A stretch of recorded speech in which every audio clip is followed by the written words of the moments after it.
আজি দুপৰীয়াৰ কাৰণে অলপ ব্ৰইলাৰ লৈ লৈছোঁ। এইফালে মই পিঁয়াজ আৰু নহৰু কাটি লৈছোঁ। মই প্ৰথমতে কাৰাকৈ ভাজি লৈছোঁ। পুৰা কাৰাকৈ ভাজি পেলাই উঠাই লৈ আছোঁ।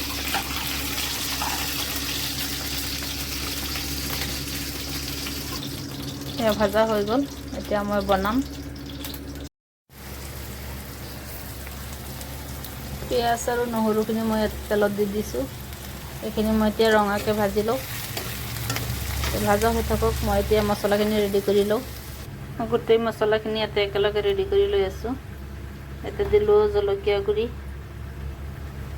হালধি গুড়ি, জিৰা গুড়ি, নিমখ মানে পৰিমাণত যিমানখিনি দিব লাগিব আৰু সোৱাদ অনুসৰি সেইখিনি নিমখ দি আছোঁ। মই এইটো সৰু চামুচৰ গোটেইখিনি মই 1 চামুচকৈ দি আছোঁ। তাৰ লগতে ইয়াতে পটাত পিহি থোৱা আছিলে মোৰ আদা, ইলাচি এইখিনি পিহি লৈছিলোঁ পটাত। এতিয়া মছলাখিনি মোৰ ৰেডি হৈ গ'ল। অলপমান পানী দি পেলাই গোটেইখিনি মছলা একেলগে মিক্স কৰি লওঁ, মিলাই লওঁ আৰু তাৰপিছতে এইফালে মোৰ পিঁয়াজ আৰু নহৰুখিনি ভজা হৈ আছে।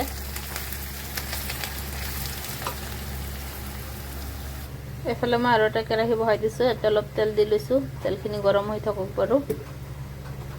পুৰা কাৰাকৈ গৰম কৰি পেলাই পিছত মাছখিনি দিম আৰু মাছখিনি বনাবৰ কাৰণে মই মাছখিনি আচলতে মই কাৰাকৈ ফ্ৰাই কৰি পেলাই খাম।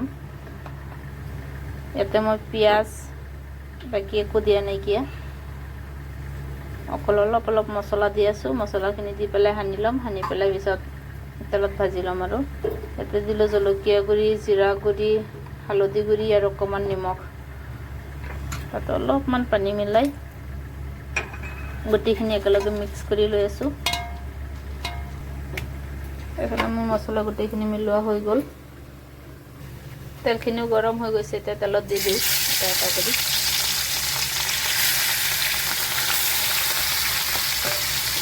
এইফালে এইখিনি হৈ থাকক। মোৰ পিঁয়াজ নহৰুখিনিও এইফালে ভাজা হৈ গ'ল। এতিয়া পূৰা ৰঙা হৈ গৈছে। আচলতে মাংস বনালে পিঁয়াজ নহৰুখিনি যেতিয়া গল্ডেন কালাৰ হৈ যায়, পূৰা ৰঙা হৈ যায় আৰু তেতিয়া মছলাখিনি দিলে মানে ভাল আৰু মছলাখিনিত পিঁয়াজ আৰু নহৰুখিনি আৰু মছলাখিনিত মিলি যায় আৰু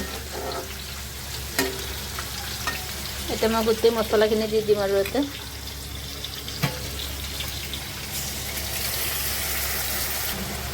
মছলাখিনি যিখিনি অলপমান পানী দিছিলোঁ সেই পানীখিনি মই পূৰা ভালকৈ শুকাই ল'ম। শুকাই পেলাই পিছতহে মই মাংসখিনি দিম। এতিয়া মই পূৰা পানীখিনি শুকাব দিছোঁ।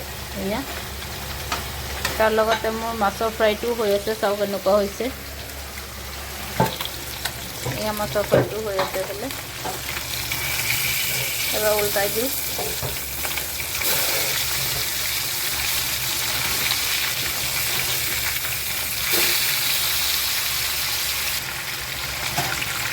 এতিয়া মই গেছৰ ফ্লেমটো একেবাৰে কমাই দিম। পূৰা কাৰাকৈ ভাজা হ'ব লাগিব। পূৰা কুৰকুৰীয়াকৈ ভাজিম আৰু সেইকাৰণে মই গেছৰ ফ্লেমটো কমাই দিছোঁ। প্ৰায় আধা ঘণ্টা সময় বহাই ৰাখিম মই ইয়াতে গেছতে। সেনেকৈ গেছটো কমাই পেলাই মাছটো হৈ থাকক আৰু লাহে লাহে। এইফালে মোৰ মাংসৰ পানীখিনি মছলা পানীখিনি শুকাই গৈছে। ইয়াত পূৰা শুকাই গৈছে। ইয়াতে এৰি দিছোঁ। এতিয়া মই পূৰা মাংসখিনি দি দিম। ভাজি থৈছিলোঁ ব্ৰইলাৰৰ মাংসখিনি মই এতিয়া ভাজি থৈছিলোঁ। এতিয়া মাংস গোটেইখিনি এড কৰি দিলোঁ। ইয়াতে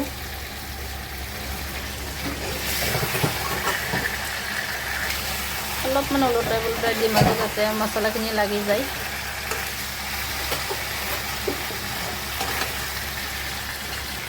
ইয়াতে পানী নাছিলে সেইকাৰণে মই অলপমান পানী এড কৰি দি আছোঁ। এই পানীখিনি শুকাব দিম। এই গোটেইখিনি পানী শুকোৱাৰ পিছতহে মই বেলেগকৈ পিছত পানী এড কৰিম। এই পানীখিনি শুকাব দিছোঁ মই এইটো কাৰণেই, কাৰণ এই পানীখিনি শুকাই গ'লে যাতে মাংসত যোনটো চেণ্ট থাকে সেই চেণ্টটো নাইকিয়া হৈ যাব। সেইকাৰণে মই এই গোটেইখিনি পানী মই শুকুৱাই দিম। শুকুৱাই পেলাই পিছতহে মই অকণমান গৰম পানী দিম।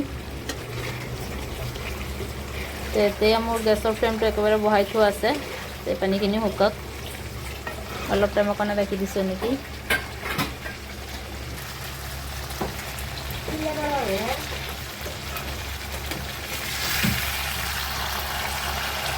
এতিয়া মোৰ গোটেই মাংস পানীখিনি শুকাই গৈছে, অলপো পানী নাই।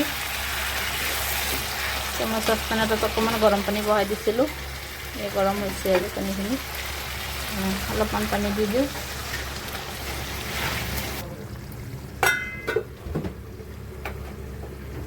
ঢাকনটো লগাই দিছিলোঁ, 10 মিনিট সময় ৰাখি এতিয়া গেছটো অফ কৰি দিম। সিজি গৈছে এতিয়া। এইফালে মোৰ মাছ ভাজাটো হৈ গ'ল, নমাই দিম। মাংসখিনি হৈ গ'ল, মই এতিয়া গেছটো অফ কৰি দিওঁ।